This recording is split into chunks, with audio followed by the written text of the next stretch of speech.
Algumas casas não são apenas paredes, janelas e portas. Algumas casas parecem carregar em suas rachaduras a memória dos que nelas habitam. Edgar Allan Poe escreveu sobre isso em A Queda da Casa de Usher, uma mansão sombria que desmoronava junto com seus moradores. Séculos depois, em São Paulo, ergue-se uma outra mansão, abandonada à primeira vista, mas não vazia. Dentro dela vive Margarida Bonetti, conhecida como a mulher da casa abandonada. Sua história mistura silêncio, acusações, fuga da justiça e décadas de reclusão. Hoje, caminharemos pelas sombras dessas duas casas, a fictícia de Poe e a real, e veremos como, por vezes, a literatura e a realidade se refletem como espelhos quebrados.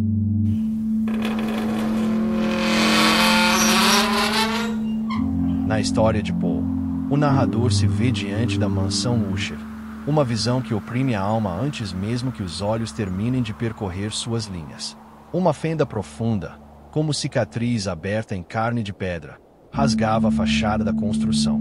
As janelas, imóveis e vazias, não eram meras aberturas, fitavam-no com a fixidez glacial de órbitas mortas, olhos imóveis de um cadáver que, embora sepulto em seu silêncio, ainda ousava encarar o mundo dos vivos. No distante bairro de Higienópolis, em São Paulo, ergue-se uma visão de igual assombro: a mansão Bonetti. Quem passa diante dela sente o mesmo calafrio do narrador de Poe. Suas janelas quebradas não apenas deixam entrar a noite e a umidade, mas lembram globos oculares estilhaçados que, ainda assim, vigiam os curiosos. As paredes, carcomidas e descascadas, revelam o âmago nu da construção, como carne que apodrece e deixa à mostra ossos frágeis. O mato avança, impiedoso, enlaçando muros e portas como serpentes que se nutrem da própria podridão da casa. Durante anos acreditou-se que aquela morada estivesse vazia, entregue apenas ao abandono e à lenta devoração do tempo. Mas, às vezes, na penumbra das noites paulistanas, uma silhueta surgia atrás do vidro empoeirado. Uma mulher de cabelos desgrenhados, vestindo trapos de outras eras, cujos olhos não miravam o transeunte, mas pareciam mergulhados em abismos invisíveis, abismos onde o tempo não corre, apenas se arrasta em eterna agonia. Tal como a mansão dos Usher, que refletia a mente enferma e o destino fatal de seus moradores, também a casa da rua Pio XI parecia pulsar em uníssono com sua habitante. As paredes respiravam seu isolamento, os vidros choravam sua clausura, o jardim apodrecia junto de sua memória. Ali, a decadência não era apenas cenário.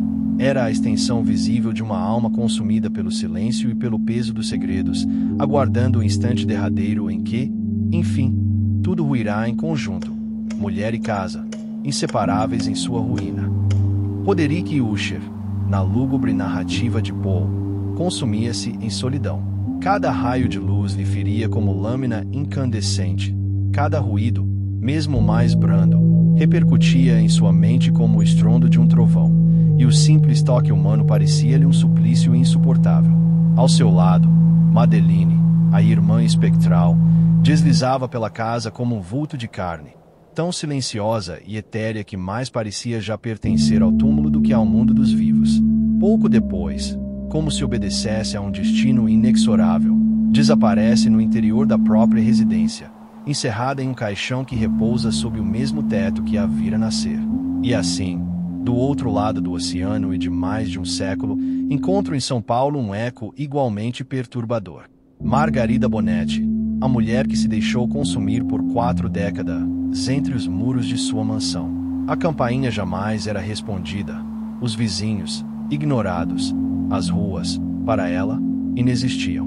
O mundo exterior corria, a cidade se erguia em arranha-céus e se retorcia em avenidas incessantes, mas, dentro daquelas paredes, o tempo cessara, suspenso como um pêndulo imóvel em um relógio parado.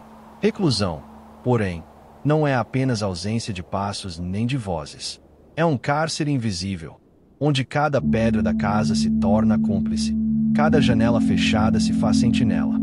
É o fardo dos segredos não confessos que prendem a alma mais firmemente do que as grades de ferro. Assim como Roderick e Madeline, Margarida não habitava apenas uma casa, Era a casa que a habitava, sugando-lhe o espírito, nutrindo-se de seu silêncio, perpetuando uma existência em que a vida não é vivida, mas apenas arrastada como sombra em perpétuo luto. A casa de Usher, na pena de Poe, guardava em seu âmago segredos tão profundos quanto impronunciáveis. O autor jamais os expõe em plena luz, preferindo velá-los sob a penumbra da sugestão. Um sangue corrompido, uma linhagem degenerada, um incesto não nomeado, mas sentido como hálito pestilento em cada aposento. O silêncio da casa não era a ausência de som, mas o peso do indizível, aquilo que a língua recusa confessar. E não menos perturbadora é a mansão Bonnet, no coração de Higienópolis. Também ali as paredes parecem cúmplices de segredos tenebrosos. Sua habitante, Margarida, trazia consigo o estigma de crimes cometidos além mar. Acusada em terras estrangeiras de manter uma mulher em cativeiro, sob servidão indigna, entre grilhões invisíveis mais cruéis do que correntes de ferro. Fugida da justiça americana, refugiou-se em sua pátria. Como um espectro condenado, jamais transpôs novamente os portões de sua própria morada.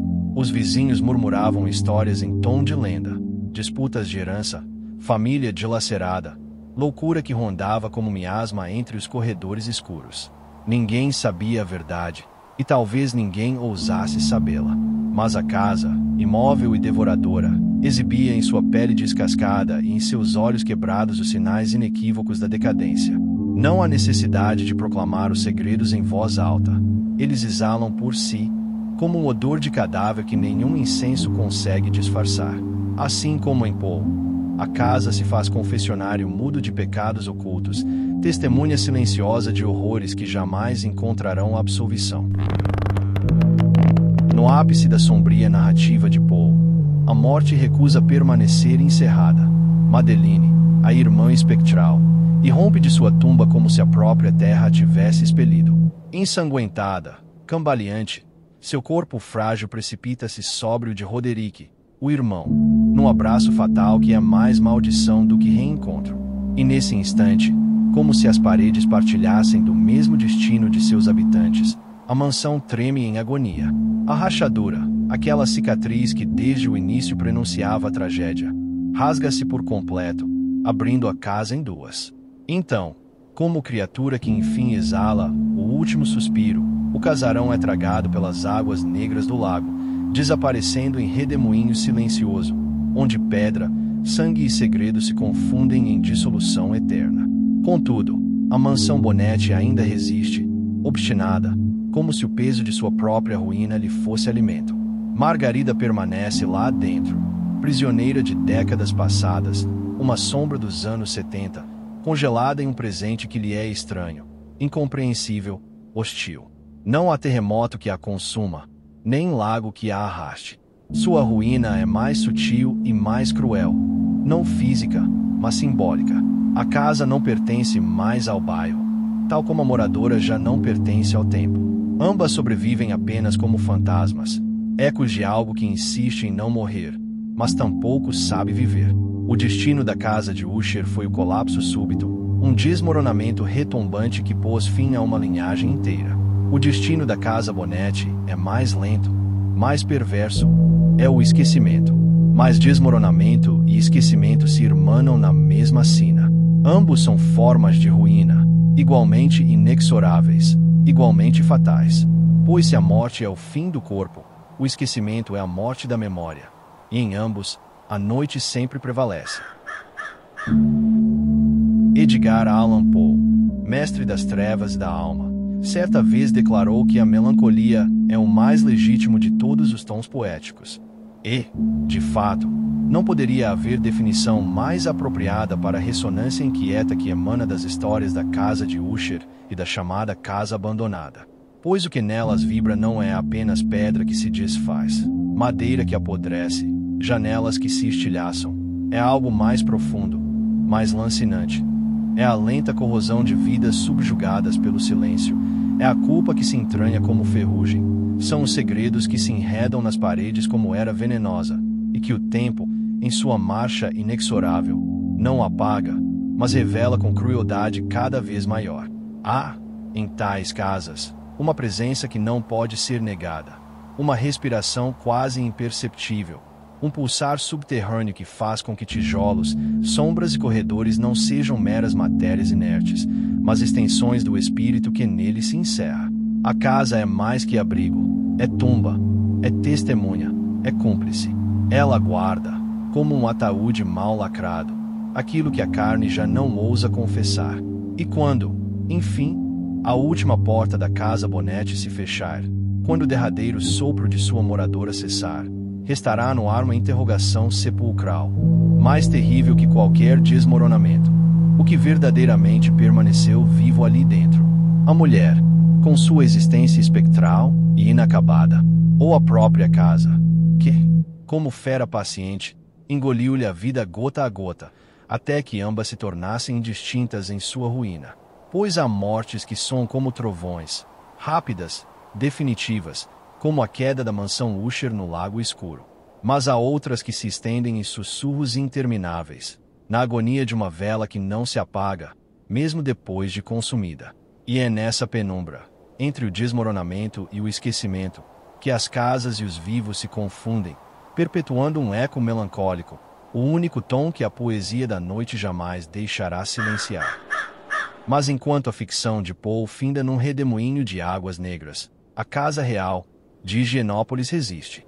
Margarida Bonetti, sua sombra eterna, não ruiu com as paredes, desintegrou-se dentro delas. Como revelou o podcast A Mulher da Casa Abandonada, da Folha, seu isolamento foi uma cela autoimposta, erguida sobre acusações de servidão e fuga. Seus segredos, mais densos que a névoa do pântano de Usher, sufocaram qualquer réstia de vida muito antes de seu último suspiro.